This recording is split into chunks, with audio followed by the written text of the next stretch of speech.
सदगुरुदेव की जय हो। बंदे छोड़ सदगुरुदेव रामपाल जी महाराज की जय हो। सत्साहेब पुण्यात्माओं, आज आपको संत रविदास महाराज की वाणी से प्रमाण दिखाते हैं कि संत रविदास जी जो वाणी है, संत रविदास महाराज जी की और अन्य जितने भी ज्ञानी पुरुष हुए हैं, उन महान आत्माओं ने श्वास का सिमरण का जिक्र किया है। श्वास का सिमरण का जिक्र किया है। श्वास उश्वास नाम जाप करने का भी उपदेश किया है। हम सभी जीव हंस उन सब प्रमाणों को देखकर भी झूठ कहें तो हम दोषी हो जाते हैं परमात्मा के नजरों में। यहाँ पे काल के दूत इतने हैं कि वो गुरु बन के ज्ञान उपदेश देते हैं और अपने आप को आत्मज्ञानी कहते हैं। अरे नहीं भाई, वो कभी आत्मज्ञान नहीं हो सकता है जिसमें संतों की वाणी को ही झूठा बता दे। अगर कोई संतों की वाणी को झूठा बोलता है, सिद्ध करता है, तो वो काल का दूत ही जानना उसको, क्योंकि महान संतों ने भी अपनी महिमा और परमात्मा की महिमा को प्रकट किया है और उस शब्द की महिमा को और उस नाम जाप की प्रत्येक विधि को भी बोल बोल कर बताया है अपनी वाणी में। जब उनकी वाणी पढ़ते हैं तो उनकी वाणी में भी श्वास के सिमरन का जिक्र मिलता है और अपने विचारों में वो परमात्मा की महिमा को बहुत अच्छी तरीके से खोलते हैं, भेद बताते हैं। लेकिन ये मूल ज्ञान के ठेकेदार बने हुए नकली गुरु जब उसी वाणी का खंडन करके बताते हैं कि कोई श्वासों का सिमरन जाप नहीं करना है, कोई श्वास का सिमरन नहीं बनता है, और जो हंस इन काल के दूतों की बातों में आ गए वो तो काल के जाल में फंस गए, लेकिन जो अभी नहीं गए उनके लिए ये सब बातें उनको सावधान अवश्य करेगी। अब बात करते हैं संत रविदास महाराज जी की वाणी में प्रमाण। देखिए श्वासों के सिमरन का।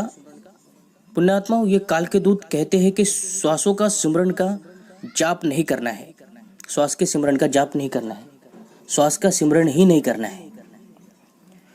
तो उस बात को सिद्ध करने के लिए एक कबीर साहब की एक वाणी लेकर उसका प्रमाण देते हैं। जाप मरे अजपा मरे अनहद भी मर जाए, सुरति समाना शब्द में वाको काल ना खाए।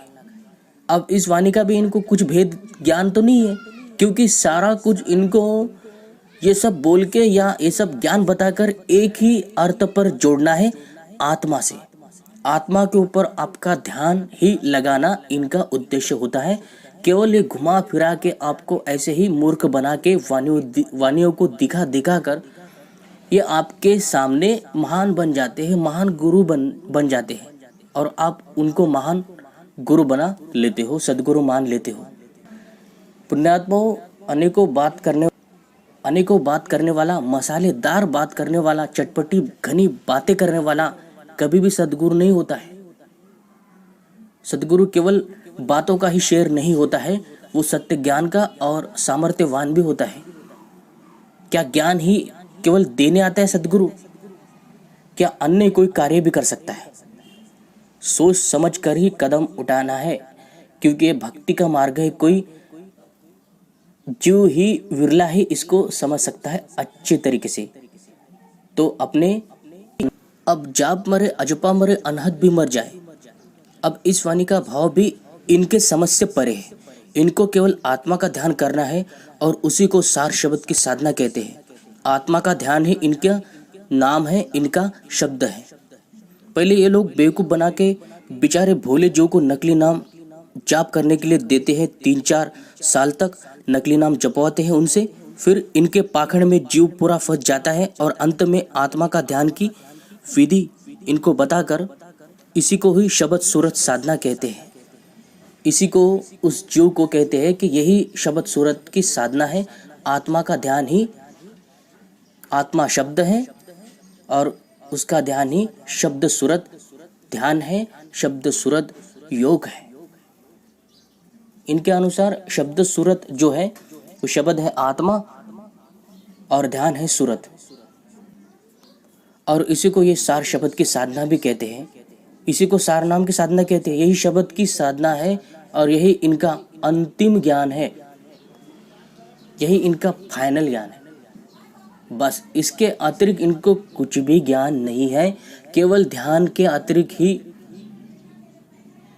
ये कुछ नहीं आपको दे सकते हैं।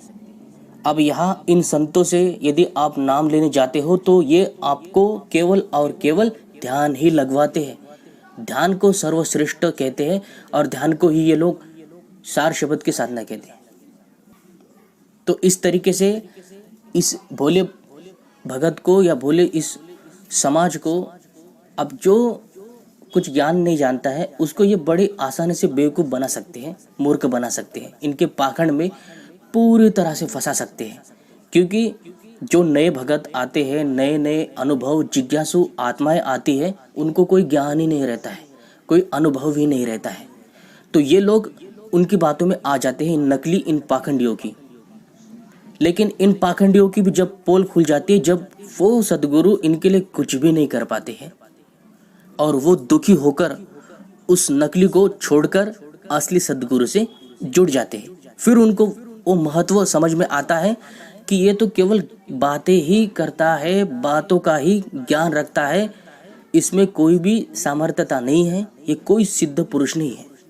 चलिए आज आपको वो वाणी दिखाते हैं जिसमें श्वास जाप का, सिमरन का प्रमाण मिलता है। ये वाणी देखिए, ये संत रविदास महाराज जी की वाणी है।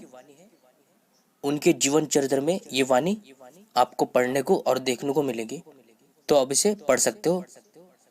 तो वाणी कहती है, एकम एक परमात्मा संसारे है प्रकाश, श्वास श्वास तू सिमर ले तोड़े जम की फांस।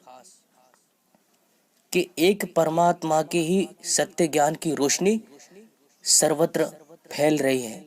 उस परमात्मा के सत्य ज्ञान का प्रकाश सारी सृष्टि पर डोलता है, सारी सृष्टि पर उसका ही वो व्यापक रूपी प्रकाश होता है। और इस संसार में उसी परमात्मा का सत्य ज्ञान का ही प्रकाश है, उसी का ही आधार है।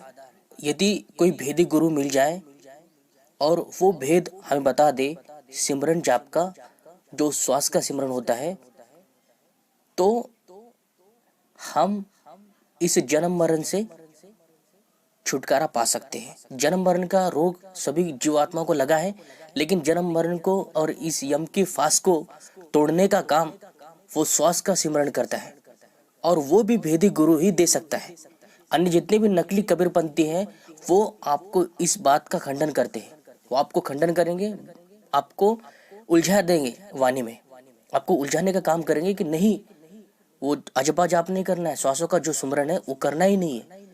तो ये देखिए प्रमाण कि रविदास महाराज जी कहते हैं कि श्वास श्वास तू सिमर ले तोड़े यम की फांस। जब तक आप श्वासों का सिमरन ही नहीं करेंगे तब तक यम की फांस कैसी टूट सकती है। ये बंधन जो लगा है लक 84 योनि का इस जीव को, वो तभी पार हो सकते हैं जब श्वासों का सिमरन बताने वाला वो भेदी गुरु मिल जाए, और फिर उस नाम को, उस शब्द को लेकर हम श्वास का सिमरन जाप कर सकते हैं। उस नाम को जप कर ही हम इस यम की बाजी को जीत सकते हैं, इस यम जाल को तोड़ सकते हैं। यहाँ पे साफ शब्दों में कहते हैं संत रविदास महाराज जी के श्वास और श्वास से उस नाम को जपना है, और ये अधूरे काल के दूत कहते हैं कि श्वासों का कोई सिमरन ही नहीं करना है। यदि ध्यान भी आपको लगाना है तो शब्द ही पर ध्यान लगाना पड़ेगा। शब्द के ऊपर ध्यान ही सूरत ध्यान है। अन्य कोई जितने भी ध्यान बताने वाले नकली गुरु हैं, ये सब अधूरी साधना है। ये कोई साधना, इसका प्रमाण नहीं मिलता है। ये मनमुखी इनकी बनाई हुई साधना है, आत्म ध्यान। कबीर साहब ने, संत रविदास जी ने, गुरु नानक देव जी ने, घीसादास जी ने, दादू साहब ने, जितने महान आत्माएं आए उन सब ने यही बताया है कि शब्द नाम की महिमा गाकर, शब्द नाम को ही जप कर इस भव सागर से पार हो सकते हैं। उस शब्द को ही श्वासों के सिमरन में लाना है, उसी शब्द को श्वास के जरिए जाप करना है, जो सत्य नाम का जाप है। तो पुण्यात्मा वाणी देखकर आपको ये प्रमाण मिल गया होगा कि कितने सत्य प्रमाणित वाणी है संत रविदास महाराज जी की, जो हमें सही रास्ता, सही मार्ग बताती है।